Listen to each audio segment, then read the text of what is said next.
2 Kings chapter 16. In the 17th year of Pekah, son of Remaliah, King Ahaz, son of Jotham of Judah, began to reign. Ahaz was 20 years old when he began to reign. He reigned 16 years in Jerusalem. He did not do what was right in the sight of the Lord, his God, as his ancestor David had done, but he walked in the way of the kings of Israel. He even made his son pass through fire, according to the abominable practices of the nations whom the Lord had driven out before the people of Israel. He sacrificed and made offerings on the high places, on the hills, and under every green tree. Then King Rezin of Aram and King Pekah, son of Remaliah of Israel, came up to wage war on Jerusalem. They besieged Ahaz, but could not conquer him. At that time King Rezin of Aram recovered Elath for Edom, and drove the Judeans from Elath, and the Edomites came to Elath, where they live to this day. Ahaz sent messengers to King Tiglath-Pileser of Assyria, saying, I am your servant and your son.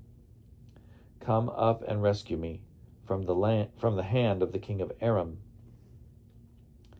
and from the hand of the king of Israel, who are attacking me. Ahaz also took the silver and gold found in the house of the Lord and in the treasures of the king's house, and sent a present to the king of Assyria. The king of Assyria listened to him. The king of Assyria marched up against Damascus and took it, carrying its people captive to Kir.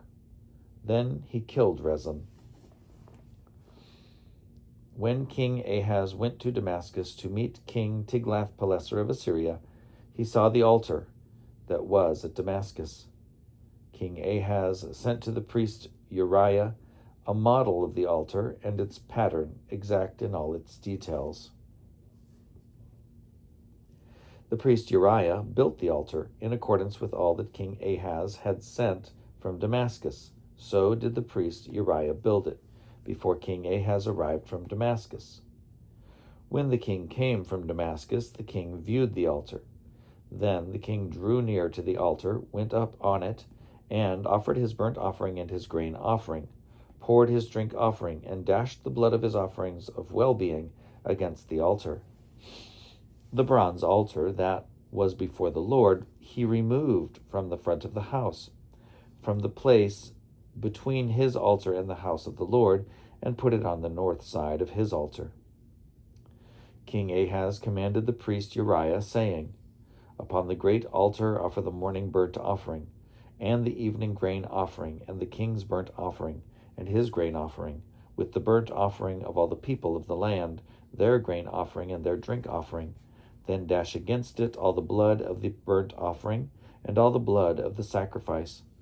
But the bronze altar shall be for me to inquire by.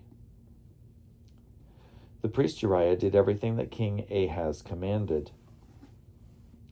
Then King Ahaz cut off the frames of the stands and removed the laver from them. He removed the sea from the bronze oxen that were under it and put it on a pediment of stone. The covered portal for use on the Sabbath that had been built inside the palace and the outer entrance for the king he removed from the house of the Lord. He did this because of the king of Assyria.